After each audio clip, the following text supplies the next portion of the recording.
ত্রয়োদশ জাতীয় সংসদ নির্বাচনে সারা দেশে প্রার্থীদের মধ্যে প্রতীক বরাদ্দ দেওয়া হয়েছে। 119টি প্রতীক বরাদ্দ পান প্রার্থীরা। নির্বাচনে 298 আসনে অংশ নিচ্ছে 1967 জন প্রার্থী। এর মধ্যে মনোনয়নপত্র প্রত্যাহারের শেষ দিনে 305 জন প্রার্থী সরে দাঁড়িয়েছেন। দর্শক, শুরুর দিকে যেমনটা বলছিলাম এবং আমাদের প্রতিবেদনটি প্রক্রিয়াধীন ছিল, সেটি এখন দেখাবো। উৎসবমুখর পরিবেশে ময়মনসিংহের 11টি সংসদীয় আসনে প্রার্থীদের মাঝে প্রতীক বরাদ্দ করা হয়। সকালে জেলা রিটার্নিং কর্মকর্তা ও জেলা প্রশাসক কার্যালয়ের মিলনায়তনে প্রার্থীদের প্রতীক বরাদ্দ দেন। বিএনপি জামাত সহ বিভিন্ন রাজনৈতিক দলের প্রার্থীরা তাদের কর্মী সমর্থক সাথে নিয়ে এসে প্রতীক গ্রহণ করেন। রাজশাহী জেলার 6টি সংসদীয় আসনে 29 জন প্রার্থী তাদের প্রতীক বরাদ্দ পেয়েছেন। দলীয় ও পছন্দসই প্রতীক বরাদ্দ পান তারা। প্রত্যেকের হাতে নিজ নিজ প্রতীক তুলে দেন জেলা রিটার্নিং কর্মকর্তা। ব্রাহ্মণবাড়িয়ার 6টি সংসদীয় আসনের 48 জন প্রতিদ্বন্দ্বী প্রার্থীর মাঝে প্রতীক বরাদ্দ দেওয়া হয়েছে। জেলা প্রশাসক ও রিটার্নিং কর্মকর্তার কার্যালয়ে প্রার্থীদের মাঝে প্রতীক বরাদ্দ দেওয়া হয়। 6টি সংসদীয় আসনের 14 জন প্রার্থী তাদের প্রার্থিতা প্রত্যাহার করেছেন। সব মিলিয়ে বৈধ চূড়ান্ত প্রার্থী 48 জন। এর মধ্যে দলীয় প্রার্থীদের দলীয় প্রতীক এবং স্বতন্ত্র প্রার্থীদের তাদের পছন্দ অনুযায়ী প্রতীক বরাদ্দ দেওয়া হয়। ব্রাহ্মণবাড়িয়া 2 আসনে স্বতন্ত্র প্রার্থী ব্যারিস্টার রুমিন ফারহানা পেয়েছেন হাঁস প্রতীক।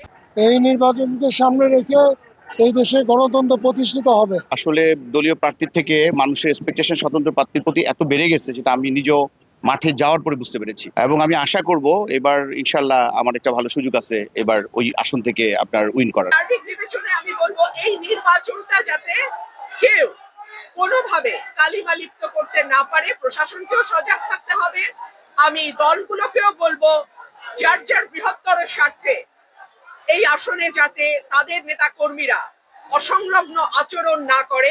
চাঁদপুর জেলার 5টি আসনে চূড়ান্ত প্রতিদ্বন্দ্বী 35 জন প্রার্থীর মাঝে প্রতীক বরাদ্দ দেওয়া হয়েছে। এর মধ্যে চাঁদপুর 1 আসনে 6 জন, চাঁদপুর 2 আসনে 8 জন, চাঁদপুর 3 আসনে 7 জন, চাঁদপুর 4 আসনে 8 জন, চাঁদপুর 5 আসনে 6 জন প্রার্থীর মাঝে প্রতীক বরাদ্দ দেওয়া হয়। প্রতীক পেল নীলফামারীর 4টি সংসদীয় আসনের প্রতিদ্বন্দ্বী প্রার্থীরা। ক্রমান্বয়ে আসনভিত্তিক প্রার্থীদের মাঝে প্রতীক বরাদ্দ দেন জেলা রিটার্নিং অফিসার ও জেলা প্রশাসক মোহাম্মদ নায়রুজ্জামান। দিনাজপুর জেলার 6টি সংসদীয় আসনে প্রতীক বরাদ্দ দেওয়া হয়েছে মোট 40 জন প্রার্থীকে। জেলা প্রশাসক ও রিটার্নিং কর্মকর্তা মোহাম্মদ রফিকুল ইসলাম প্রার্থীদের মাঝে আনুষ্ঠানিকভাবে প্রতীক বরাদ্দ দেন। জয়পুরহাটের 2টি আসনে বিএনপি ও জামায়াত সহ মোট 8 জন প্রার্থী প্রতিদ্বন্দ্বিতা করছেন। জেলা প্রশাসকের সম্মেলন কক্ষে তাদের প্রতীক বরাদ্দ দেওয়া হয়। বরিশালের 6টি সংসদীয় আসনের প্রার্থীদের প্রতীক বরাদ্দ দেন জেলা প্রশাসক ও রিটার্নিং কর্মকর্তা। পঞ্চগড়ে জেলার 2টি সংসদীয় আসনে মোট 15 জন প্রার্থীকে প্রতীক বরাদ্দ দেওয়া হয়েছে। জেলা প্রশাসক ও রিটার্নিং কর্মকর্তা কাজী মোহাম্মদ সাইমুজ্জামান প্রার্থীদের মাঝে আনুষ্ঠানিকভাবে প্রতীক বরাদ্দ দেন। নারায়ণগঞ্জে বিএনপি, জামায়াতে ইসলামী, ইসলামী আন্দোলন, এনসিপি সহ বিভিন্ন দলের প্রার্থীদের মধ্যে প্রতীক দেন জেলা রিটার্নিং অফিসার ও জেলা প্রশাসক রায়হান কবির। প্রতীক পাওয়ার পর গণমাধ্যম কর্মীদের কাছে সন্তোষ প্রকাশ করেন প্রার্থীরা।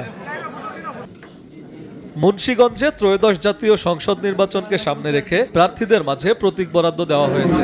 মুন্সিগঞ্জ জেলা প্রশাসক ও রিটার্নিং কর্মকর্তার কার্যালয়ের সভাকক্ষে প্রতীক বরাদ্দ কার্যক্রম অনুষ্ঠিত হয়। মুন্সিগঞ্জের 3টি সংসদীয় আসনের 19 জন প্রার্থীর মাঝে প্রতীক বরাদ্দ করেন।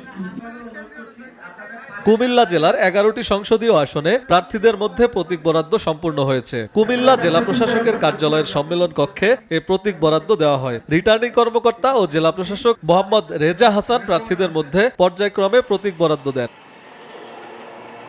নোয়াখালীর 6টি নির্বাচনী আসনে বিএনপি, জামায়াত, এনসিপি সহ বিভিন্ন দলের 47 জন প্রতিদ্বন্দ্বী প্রার্থীর মধ্যে প্রতীক বরাদ্দ দেওয়া হয়েছে। নোয়াখালী জেলা প্রশাসক ও রিটার্নিং কর্মকর্তার কার্যালয়ে প্রার্থীদের মধ্যে প্রতীক বরাদ্দ দেওয়া হয়। কিশোরগঞ্জের মোট 6টি সংসদীয় আসনে 49 জন বৈধ মনোনয়নপত্র দাখিলকারী প্রার্থীদের মাঝে প্রতীক বিতরণ সম্পূর্ণ হয়েছে। জেলা প্রশাসক ও রিটার্নিং কর্মকর্তার কার্যালয়ের সম্মেলন কক্ষে প্রার্থী ও তার প্রতিনিধিদের উপস্থিতিতে প্রতীক বরাদ্দ শুরু হয়। এছাড়াও গোপালগঞ্জ, পিরোজপুর সহ সারা দেশে প্রার্থীদের প্রতীক বরাদ্দ সম্পন্ন হয়েছে। SATV news desk.